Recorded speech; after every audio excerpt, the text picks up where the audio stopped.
22 जुलैला माननीय मुख्यमंत्री देवेंद्र फडणवीस यांचा जन्मदिवस आहे आणि या निमित्ताने महसूल विभागाने राज्याच्या 288 विधानसभेमध्ये छत्रपती शिवाजी महाराज महाराजस्व अभियानाची योजना तयार केली आहे आणि सेवा हमी कायद्याच्या सर्व सेवा छत्रपती शिवाजी महाराज महाराजस्व अभियानात आम्ही देणार आहोत। शेतकऱ्याचे पांढरे रस्ते असतील, वृक्षारोपण असेल, महसूल खात्याच्या विविध सेवा असतील ते आम्ही देणार आहोत।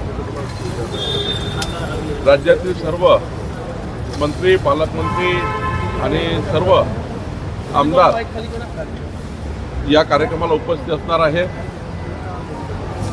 या 22 जुलैच्या दिवशी आम्ही हा विचार करतो आहे की राज्यामध्ये जवळपास 10 लाख परिवारांना महसुली सेवा देण्याचा आमचा प्रयत्न राहणार आहे आणि 22 जुलैला आम्ही या ठिकाणी राज्यामध्ये एक मोठा सेवा अभियान करणार आहोत। पांधन रस्त्याची काल तुम्ही नरखेड परिसरात पाहणी केली। ग्रामीण अर्थव्यवस्थेला बूस्ट करणारे हे पांधन रस्ते आहे। महाराष्ट्रात किती ठिकाणी असे रस्ते सुरू आहे, काय स्टेटस आहे, निधीची तरतूद कशी होते? महाराष्ट्रामध्ये मुख्यमंत्री बळीराजा पांधन रस्ते योजना सुरुवात झाली आहे।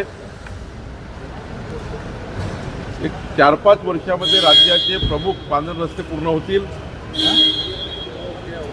योजना सुरू झाली, यामध्ये प्रामुख्याने आतापर्यंत जे रस्ते अतिक्रमित होते या वर्षभरामध्ये या संपूर्ण पांधन रस्ते, वहिवाटीचे रस्ते, शेत रस्त्याचं अतिक्रमण कमी करणे, पूर्ववत करणे, दोन्ही बाजूंना झाडं लावून सीमांकन करणे आणि रस्त्याला क्रमांक टाकणे ही मोहीम चालू आहे आणि सोबतच यावर्षी 1000 कोटी रुपये तरतूद मिळाली आहे। 7.5 कोटी ग्रामीण भागाच्या आमदारांना यावर्षी आम्ही दिलेले आहेत।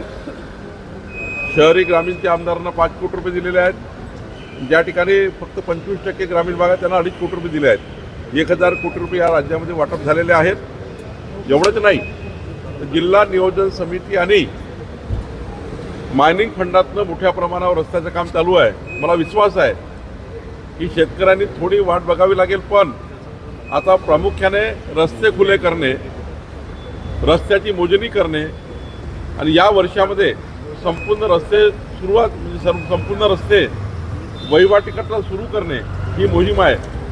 मुख्यमंत्री बळीराजा पांधन रस्ते योजनेमध्ये या संपूर्ण महाराष्ट्राचं शेतकऱ्यांचा जे अत्यंत महत्त्वाचा विषय आम्ही हाती घेतलेला आहे। काल उद्धव ठाकरे म्हणाले की कुठेतरी देवेंद्र फडणवीस ते पंतप्रधानांच्या रेसमध्ये त्यामुळे त्यांचे पंख छाटण्याचं काम सुरू आहे। विशेष करून ते ऑपरेशन टायगरवर बोलताना भाष्य करत होते। उद्धवजींनी देवेंद्र फडणवीसच्या भविष्याबद्दल फार काळजी करू नये। उद्धवजींनी त्यांच्या भविष्याची काळजी केली पाहिजे। उद्धवजींनी अधिक त्यांच्या भविष्याची काळजी केली पाहिजे। आज सर्वच लोक सोडून चालले आहे। थोडं आत्मपरीक्षण करण्याची गरज आहे आणि त्यामुळं देवेंद्र फडणवीसचं काय होईल ते इतके प्रगल्भ आणि या महाराष्ट्राचे आत्तापर्यंतच्या इतिहासामध्ये मी कुणाची तुलना करणार नाही, कुणाची तुलना कुणाची होऊ शकणार नाही, पण या राज्याच्या 14 कोटी जनतेला विकसित महाराष्ट्र देणारा महाराष्ट्राचा अष्टपैलू नेतृत्व असलेला नेता आमच्याजवळ आहे आणि या नेत्याचं भविष्य हे इतकं उज्ज्वल आहे, त्यांना कोणी आडवं आलं तरी काही फरक पडणार नाही। उद्धवजींनी याची काळजी करू नका आणि माननीय पंतप्रधान मोदीजी, आमचे अमित शहाजी, आमची पूर्ण देशाची टीम देवेंद्र फडणवीसच्या कामाला, त्यांच्या कर्तृत्वाला मजबूत समजतात आणि आमच्या पक्षामध्ये कुठलीही कॉम्पिटिशन राहत नाही।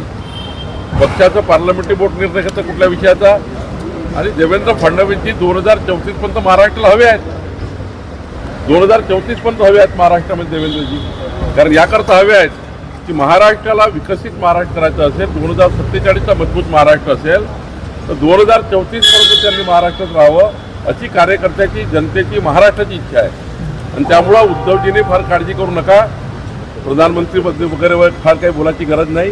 त्यांचं भविष्य जरा त्यांनी बघावं. उद्धव ठाकरे यांनी पत्र लिहिलं होतं, भारतीय निरीक्षकांनी पत्र लिहिलं होतं, कारवाईची मागणी केली होती त्या संदर्भात. मी आज पुन्हा प्रताप सरनाईकजी मंत्री यांच्याशी बोलणार आहे. मी मागच्या आठवड्यात बोललो होतो की काही जे रिटायर्ड अधिकारी आहेत ते अजूनही नोकरीमध्ये असल्यासारखे वागतात आणि अजूनही बार्गेनिंग करतात, मोठ्या प्रमाणावर करप्शन करतात, पैसे जमा करतात, अशी तक्रार 140 अधिकाऱ्यांनी माझ्याकडे दिली. मी मागच्या वेळी प्रताप सरनाईकजींनी मला आश्वासन दिलं होतं की 100% अशा अधिकाऱ्यांना जेरबंद करू. केंद्रीय राज्य लेवलच्या ज्या या ठिकाणी संस्था आहेत भ्रष्टाचाराच्या वर कंट्रोल करणाऱ्या, त्याकडे यांची कारवाई करू. मी आज पुन्हा प्रताप सरनाईकशी बोलणार आहे. बीडमधल्या 25 तरुणांना म्यानमार आणि थायलंडच्या सीमेवर ओलीस ठेवण्यात आलेलं आहे. नोकरीच्या आमिषानं नेलं आणि ओलीस ठेवलेलं आहे. आणि केंद्र सरकारशी या ठिकाणी बोलून काय त्याच्यातला त्यांना रिलीफ मिळेल याची काळजी आमचं सरकार घेईल, आम्ही घेऊ. साहेब, खरीप हंगाम सुरू झाला असतानाही शेतकऱ्यांना अजूनही बँकांकडून लोन मिळत नाही ये भी कहा है कि बाबर ने राम मंदिर तोड़ा था और ये राम मंदिर लूट रहे हैं. उद्धव ठाकरे जी बीजेपी की चिंता क्यों कर रहे हैं? उद्धव ठाकरे अपनी पार्टी की चिंता करें. अपनी पार्टी क्यों दिन ब दिन छोटी होती जा रही थी, चिंता करें. उद्धव ठाकरे जी को छोड़ के सारे लोग जा रहे हैं. वो कहाँ जा रहे हैं? रास्ता भटक गए. रास्ता ढूंढे, अच्छे से काम करें. अपनी पार्टी की चिंता करनी चाहिए. और भारतीय जनता पार्टी ने इस महाराष्ट्र को, इस देश को जिस प्रकार से हिंदुत्व को लेकर हमारे देश की राष्ट्रीय अस्मिता को मजबूत करने के लिए जिस प्रकार से हमारी पार्टी काम कर रही है, हमारी पार्टी विचारों के लिए काम करती है. हमारी पार्टी सत्ता और सत्ता से पैसे के लिए काम नहीं करती. जो उद्धव ठाकरे ने अपनी विचारों को कांग्रेस पार्टी के और ऐसे लोगों के हाथ में दे दिया है, और कांग्रेस पार्टी और ऐसे लोगों ने उद्धव ठाकरे की पार्टी खराब कर दी है कि उद्धव ठाकरे को अभी केवल टीका टिप्पणी मगर कुछ बचा नहीं है. केवल मन की भड़ास, अस्वस्थता और मन में आया हुआ जो उनका एक डर है, फियर है, वो कल पार्टी नहीं बचेंगे. जो फियर है वो बीजेपी के ऊपर रोष निकाल कर अपनी भड़ास निकाल रहे हैं. लेकिन जनता ने सोच लिया है कि हिंदू सम्राट बाला साहेब ठाकरे जी की पार्टी जो धनुष्य बाण वाली है, यही विचारों को आगे लेके जाएगी. एकनाथ जी के नेतृत्व में आगे लेके जाएगी. और बीजेपी इस प्रकार से बीजेपी पे इस प्रकार से गंदी टीका करना, ये उद्धव जी को जस्ता नहीं है. जिनके साथ आप 25 साल दोस्ती में रहे, 25 साल जब दोस्ती में रहे, आप हमारे साथ रहे, तब हम लोग अच्छे थे. अब अभी आपको जिस प्रकार से लोग छोड़ रहे हैं, उसके ऊपर हमारे पे इल्जाम लगा रहे हैं. तो मुझे लगता है उद्धव जी ने आत्मपरीक्षण करना चाहिए. शेतकऱ्यांना कर्ज मिळत नाही बँकेमध्ये, तो एक नाही, परवाच मी शेतकऱ्याच्या कर्जाबद्दल, पीक कर्जाबद्दल बैठक घेतली. या बैठकीमध्ये सांगितलं की ज्या बँका, प्रायव्हेट बँका शेतकऱ्यांना कर्ज देणार नाही, त्या बँकाचे शासकीय अकाउंट बंद करण्यात येतील. या जिल्ह्यातले, अमरावती जिल्ह्यातले जे मोठे व्यावसायिक आहेत आम्ही त्यांनाही निवेदन करू की शेतकऱ्याच्या पाठीशी जी बँक उभी नाही त्यांना अकाउंट देऊ नका. आम्ही नागपूरच्या व्यावसायिकाला सांगितलं, बिल्डर्स आहे, मोठे मोठे व्यावसायिक आहेत, त्यांनाही विनंती करणार आहे. ज्या 8 बँका आहेत, ज्या बँका रेड लाईनमध्ये आहेत, त्या दिलेलं टार्गेट, कलेक्टरने दिलेलं टार्गेट पूर्ण करत नाही, त्या बँकांना आम्ही लास्ट चेतावणी दिली आहे. आणि आमचे शेतकरी त्या बँकेसमोर उद्या गेले तर आम्ही जबाबदार राहणार नाही. आमचे शेतकरी त्या ठिकाणी आत्महत्येकडे जर गेलाय तर त्याला या बँकामुळे जबाबदार राहतील. आम्ही त्यांना सूचना दिली आहे की असं कुठलंही काम करू नका ज्यातनं आमच्या शेतकऱ्यावर मनस्ताप होईल. सर्व बँकेने आमच्या शेतकऱ्याचं टार्गेट पूर्ण केलं पाहिजे. नागपूर महानगरपालिकेच्या जवळपास निम्म्या शाळा, 112 शाळा 10 वर्षात बंद झालेल्या आहेत. 11,000 विद्यार्थी कमी झालेले आहेत. आता आम्ही त्याचं यावर्षीच्या प्लॅनमध्ये परवाच कमिशनरशी मी सांगितलं, यावर्षीची DPCचा जो निधी आहे 150 कोटी, त्यापैकी जवळपास 30 कोटी रुपये तुम्ही शिक्षणावर खर्च करा. जेवढ्या शाळा बंद पडल्या त्यात पुन्हा एकदा चांगल्या करा आणि आपल्या शाळेची पत वाढवा. तिथल्या आमच्या महापौर नीताताई ठाकरे असतील, आमच्या तिथे स्टँडिंग कमिटी चेअरमन आहे, या ठिकाणी त्या सर्वांना मी सांगितलेलं आहे की त्या सर्व शाळा चांगल्या करतील. शिवानी दानवेला मी सांगितलेलं आहे, उपमहापौराला सांगितलेलं आहे.